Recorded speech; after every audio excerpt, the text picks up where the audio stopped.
Namaste, Prashant. Namaste, Vrinda. Yeah, welcome to part two of our conversation.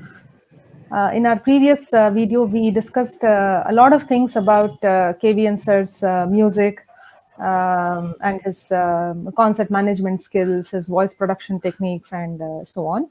So, continuing that conversation, there have been several musicians who lived during the time of KVN sir, contemporary musicians, who have either been influenced by his music or have expressed deep appreciation for his music. So, can you tell us something about that? Who are those musicians and what they have expressed about his music? Yes, Vrinda. From I'll only talk about what little I know because it's been a long journey, right, of 7 decades. But from what I understand, right, all great musicians of Carnatic music of his time knew Mama's place in the history of music, starting with greats like Musri Mama, Semengudi Mama. Semengudi Mama seems to have said that if you listen to Mama's shlokam or wisdom singing, all wounds in your body would be healed. That's the kind of divine effect that Mama's music had. Semengudi Mama himself has said that. And musicians, great musicians like T. Vishwanathan, Brindamma, Shri Bala Saraswati, they all new mamas, no, like sensitive and gamaka oriented music, kind of a pinnacle of Carnatic, what Carnatic music is, right? They knew the power and value of mama's music. Even great musicians like Nedunuri sir, Srimati M.S. Subbalakshmi Amma, Flute Ramani sir, they've actually learned from mama. MS Subbulakshmi's Jagodadharna, we all know, one of the very popular, right? And Mama was the one who taught MS those songs. So there are many songs that Mama has taught, even Pallavis. Mama has taught them Pallavis, that kind of thing. And Shri S. Kalyana Raman was a big admirer of Mama's music and his vocal style. I think apparently he also did some demonstrations in the America, uh, talking about how a vocal system should be, and did demonstrations like using Mama's techniques. Basically, referenced Mama's as an ideal vocal technique, singing technique. Even our North Indian musicians, such as the greats like Ravi Shankar, Ustad Allah Rakha, they have had very great appreciation for Mama's music. Shri Kumar Gandharva's son, Mukesh Shivputra, right? He Mukul Shivaputra. Mukul Shivputra. He got attracted to Mama's music and then he came to Mama to teach him Carnatic music. Mama, I think, after having heard him sing, said, I think, advised him saying that since he has gone a long way in his own style, he advised him not to just change, and it would kind of be difficult to balance both. And apparently, Kumar Gandharva sir came home, thanking Mama for guiding his son on the right path. And Lakshmi Shankar, was a very big admirer of Mama's music. Ustad Rashid Khan, who was one of the great singers today, right? Is a great admirer of Mama's music after having listened to Mama's long play along with Raghu Mama and VVS sir in the US. So yes, I think all great musicians of Mama's times, right, and have recognized Mama's place as known as one of as being the top in terms of Carnatic history. Like it'll be there for ages to come for all students, musicians, right? M. Chandrasekhar sir, they're all Shivaraman sir. They have talked a lot of about Mama's music, of how great it is. Yes. Certainly. And one more facet of KVN sir's music that we come across is composing, his tuning. He has wonderfully tuned several compositions. So, can you throw some light on that? What are those compositions and how he chose the ragas? Yes, Vanda. I think people are all very familiar about some of very popular ones like Dattatreya, right? So, Ranjani, right. and such a different approach to Ranjini, right? It's a completely different approach to Ranjini. And of course, Swaram is simply out of the world. And Wonderful, yes. Cheetah is was apparently tuned in one train journey between Bangalore and Mysore in Shatabdi. I think Mami kind of told Mama, why don't you compose the Chitteswaram to this song? And it was just composed in that 2 hours. You can imagine that the constant thought process that's there in the brain, right? It just comes out. And Mama has composed several of Narayana Tirtha kritis like Damodara Tavaka. We know that that's such an, it's like, it gives an impact like in Dikshtar kriti, right? With the Pajam. And that also has beautiful Chitteswara and Madhyama Kala Sahitya and all that, right? It's very tricky Chitteswaram, right? Again, Right, it's right. such beautiful pattern-oriented Chitteswaram. Ma'am has composed a lot of Sri Swarna Venkateshwar Dikshar Kritis, Periswami Turan Kritis, and several Narayana Tirtha Kritis, the Kakada Harati of Shri Ganapati Sachidananda Swami. Many things. I think the Varagur Sangita Suprabhatam, if you've heard it, Okay. it's basically the Varagur Perumal's Suprabhatam. Mama just sang along with Sri Chitrivina Ravikiran very nicely. It's just with Tambura and with Ravikiran sir. The shlokam, it's like, so a lot of these things that Mama has tuned, and everything is like, like very unique. You can find Mama's signature stamp there. For example, like there is this Kshemam Kuru Gopala in of Narayana Tirtha Kriti. It's traditionally sung in Mohana, but Mama has done a Ragamalika in that. Ragamalika, right. So beautiful. So these are among the things, Govinda. You have been one of his prime disciples. You have had the good fortune of staying with him and learning, almost like Gurukulavasa. So, what was his teaching methodology like? And what are some of those deepest musical aspects that you have imbibed out of this kind of training under him? So Mama was like a very great teacher. I think the many people that I've interacted with, right, like they always recall Mama's teaching abilities as well. Of course, Mama retired as a professor from the Central College of Music, Chennai also. So when we were there, like we were 4 or 5 hours, were always constantly with him. So Mama, I've seen Mama teach from, let's say, like someone with the basics of Sarale Varisai, Janti Varisai kind of thing, up to, let's say, Neraval Pallavi. I've seen them because people used to come with various backgrounds, right? So when someone like and very young boy came, Mama would, of course, teach the Sarale Varisai, but Mama would also like introduce other ragas very quickly in the cycle, depending on the capacity. I've seen Mama like teach in the same scale of Sampurna scale. He would introduce Karhara Priya, Kalyani, Kiravani, all those things, and then asked to do the same patterns that we do, right? All the Varisais in those ragas.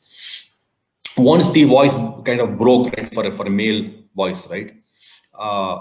He recommended, or like he actually insisted on morning practice. He would say early morning, as soon as you get up, maybe after having a coffee or something, sit down with the tambura, and then he said, without straining your voice, start with the Mandara Panchama, and then only up to the middle Panchama. He would say in the morning, don't strain it because it's very raw and very soft, right? Don't strain. And a lot of exercises there in various ragas. In the evening, lot of, let's like you exercise the full octave, and in again various ragas such as Todi, and he always used to like cover a various. It's not just plain singing, but also like gamaka singing to culture the voice. So basically, you would say like in tune with the tambura, you need like just sing a long car voice. That's what he used to advise, and in full voice, not like inhibiting the voice. He would say if you do that, he would say that your voice will go inside, it will not come out. And in terms of teaching, let's say like Swaram singing, etc., right? There are like 5-6 people in the class, and we start with the swara, and then it will go on from one student to the other, tuck tuck tuck tuck tuck. And the beauty was like there was a kind of an healthy competition, a kind of that enthusiasm there. If one student, let's say, like, didn't come to the samam in that 1 hour, he used to stop him next. There is no, and it means he needs to be alert next time. You can't just keep singing on and on and on. You would say it's a one cycle, so right, you have to finish in one cycle. For Ananda Bhairavi, for example, Manasa Guru Guha, it has to end with Sagarigama. You cannot sing a phrase as an ending phrase. That is just to get the discipline and that patterns, the thing, right? And the other thing, right? the entire class, let's say like there was an singing, let's of some Mr. Chapu like Akshay and Vibho or Manusha Swadhina. Entire 1 hour class, the talam would not stop. So that sense of tak, tak, it's all it's there throughout the class. Maintaining that continuity, yeah. It just let's say somebody does a mistake or something, he won't stop and then no, it will just go on that. If Nerval Swaram, it will just keep making rounds and rounds and rounds and rounds and rounds. So that sense of Kalapraman would be instilled in your body, that because never stop. So if you take Bala Gopala, like right, like he used to like do stage by stage raga singing, and he used to like start Natukuranji. If you take Natukuranji, right, you spend hours on it. He used to like start with some lawyers, ask one student to sing, then move on to the next note. Basically, like, rotate and slowly build a climax, and so students will get the entire picture of the raga, a slow development of the raga, because there's 5-6 people, right? Ample time also. Spend about 1 hour in just the raga alone. So Nerval, he used to like tell us how to. Nerval is very difficult, right? Especially when we are learning, it's quite difficult to mix the sahitya and the raga. He used to tell us how to split the sahitya where, how to get that splitting in the tala cycle of the sahitya. So again, right, his teaching covered all aspects from the smallest to the, let's say, highest. Out of, let's say, like tala exercises there, vocal exercises there, nerval, swarma, I told you, right? And even when you're coming up, let's say a simple Geetam like Kamala Jadala, he used to like make it complicated.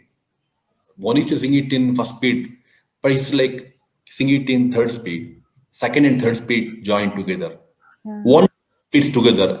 They're all very tricky lay exercises which will get you good grip over. Yeah. Maintaining the Triputa Talam and doing the multiple speeds is a challenge. Yeah. Correct.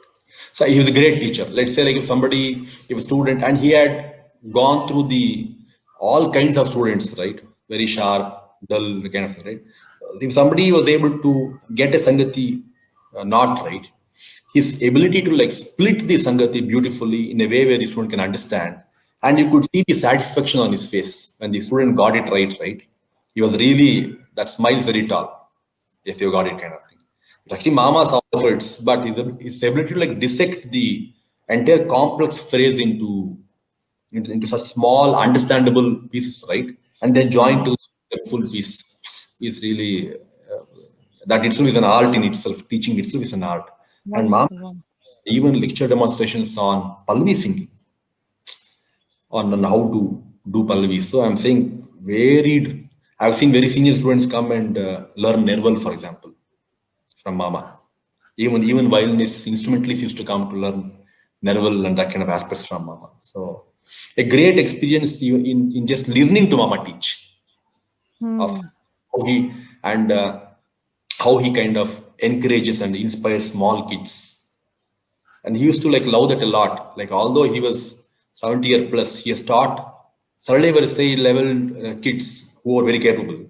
And he used to and he used to kind of like introduce them to, I told you, right, like complex songs and complex songs, like, and Mama used to like introduce some simple songs much early in the cycle. He wouldn't used to wait until, let's say, like 10-15 Varanas. When the small kritis are much easier than Varanas, right? He used to, and you can see that the students used to sing so very well because Mama's ability to like teach it so perfectly with all the nuances so very well laid out for the student to absorb, right?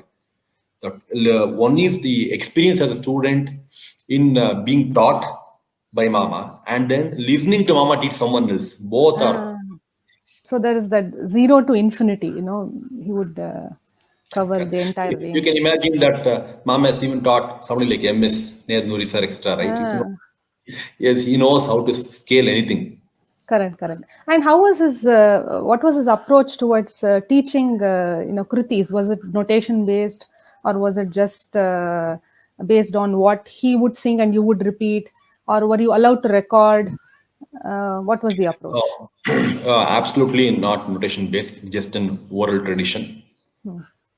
He would sing and you need to repeat it. But the important thing is like a lot of repetition and revision. Like you sing a song today, I remember that we were taught the Viri Boni Varnam as one of the earliest Varnams. After 7 years, Mama was still correcting it. Subtle things. So that repetition and constant attempt towards perfection, which we will never get, but that was always there. Let's say Bala Gopala, one of the Mamas, like magnum opus kritis, right? Masterpieces. Yeah. Yeah. We started singing, and when he started teaching us, we probably sang it about 10 times, just about 1.5 to 2 hours, just the kriti singing. Just the same kriti, repeat. And after like tomorrow again repeat. So more about repetition and then more like correction than absolutely no notation at all. Just it's basically an oral tradition. Yes. Karana Parampara. Yeah. Okay. In terms of recording, you asked a question. Mama didn't mind, but we didn't record. But because various classes of students used to come, right, to learn from Mama. Mama didn't mind recording. If somebody wanted to do, he could do. And Mama was very open. If somebody came and said, "Mama, can you record this song for me? I want to learn." Mama used to like just immediately record it for him. There was no hesitation in using the technology or making the student more comfortable. If he felt that the student was comfortable using this one, just go ahead. You have had the close association with him. You have had the chance to observe his lifestyle closely. So, what are some of his great qualities that youngsters of today can take a leaf out of? As Mama's music, Kunda, right? Very simple and gentle on the ears and on the mind and heart, but difficult to emulate, right? So is Mama's lifestyle or how he led his life. Very simple. His needs were small. He didn't speak a lot, and he was very happy being with himself. Those are signs of, I think, an yogi, right? Like Yeah. he doesn't require any big external stimulus to keep him engaged or whatever. He's quite happy by himself. I've seen him many times listening on the headphones to Shri MDR. He loved his music. He also loved the music of Shri Ramnath Krishnan. He used to listen to those music and Brindama. But quite up to himself, very simple. He always wore khadi, gadar, as I say, right? You always use. And as you know, like when he was in Arikudi's Gurukula Vasam, he also like went to Gandhi's ashram in Wardha, Gujarat. As he said, like, I'll not anyway come up in music. Let me go and at least join the freedom struggle or something.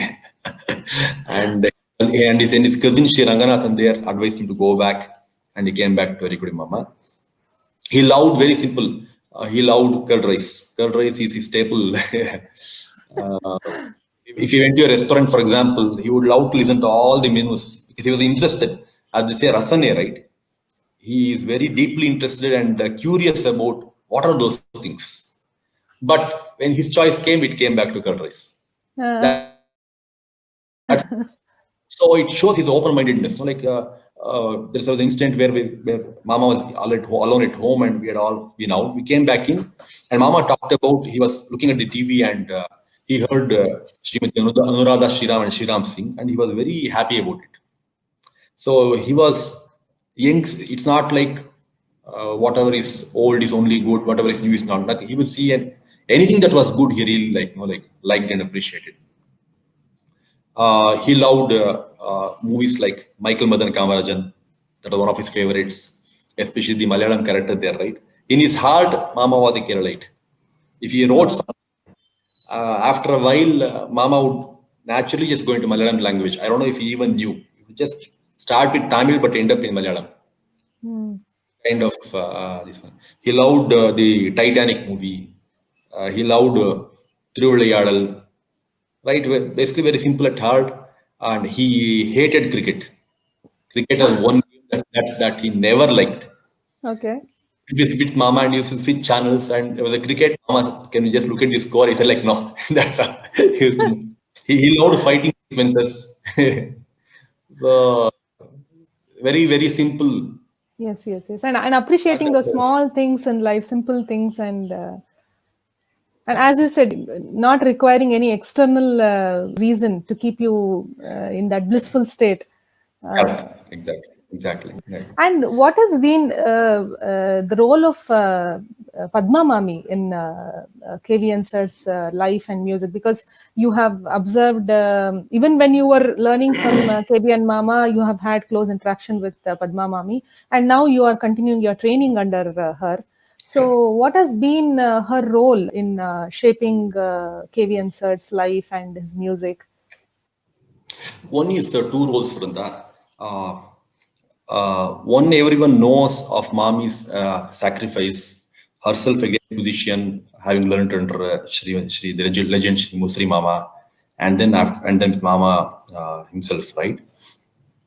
One is like removing all obstacles for Mama so that Mama could focus just on music. That's one aspect. Taking care of is basically everything, 100%. But I want to also highlight Mami's great role in the music making of Mama. So like Mami has a tremendous smriti, as I say, right? She can recall very accurately what happened 50, 60 years ago, like to the greatest details. So she would be the one who would inspire Mama to say, it's been quite some time since you sang, let's say, this song. Why don't you sing that? Why don't you sing a Pallavi today? For example, like there was an instant where it was an all Varali concert, and it was just about concert starts at 6, about 4:30 in the evening. Mama is sitting there, and Mama says, "Why don't you sing a Varali Pallavi today?" Kind of inspiring Mama, right? And then Mama just came up with a Pallavi on the spot. And Mami also like musically very it's like. For example, like Mami also like has a great role in some of the tuning of Mama's kritis that we talked about, right? Inspiring, but also actual musical elements. Like Mami has a lot of good inputs there. Mami is extremely good at Pallavis, for example. She would tune Pallavis and then set it to Trikalam, etc. very well, very quickly. And basically, right, the entire one is musical journey of Mama, allowing Mama to flower. But there's also a lot of musical contribution of Mami to whatever went, right? Maybe in the background. I've seen Mami in our lessons, right? One day, like there was a Khandanade Pallavi. On the spot, she just converted that into single kalai Khandanade. So challenging, not easy. On the spot, she did it for us. So that's the kind of it's like value that Mami brings into the entire Mama's music making itself. Wonderful, wonderful. So that was a very insightful conversation with you, Prashant. Thanks for doing these two episodes, talking with in great detail and sharing some of your most cherished experiences, learning under your guru, imbibing his music, and all your close association with him, and also giving us a lot of information about his musical style and his lifestyle and and the kind of person that he was. Thank you so much. Thank you, Vrunda. And it was really a pleasure to do these two episodes with you. Thank you so much. Thank you, Vrunda. I would just like to add one thing that Shri Shruti Bhattabhiraman sir, when he did an episode on Mama, he ended with one statement that said, that's probably reflective of Mama's class, right? He said, Mama's music was like gold, and the medium of currency was something like copper or bronze. I think that sums up Mama's, like above the rest kind of thing, right? Yes, it's so aptly put. Yeah. Right. I would say that's the value that of Mama's music. It'll remain gold. Gold is gold forever. Gold is gold forever. Definitely. Yes. Thank you for taking us through this beautiful journey of KVN sir's music and life. Thank you. Namaste. Thank you for the opportunity, Vrunda. Thank you.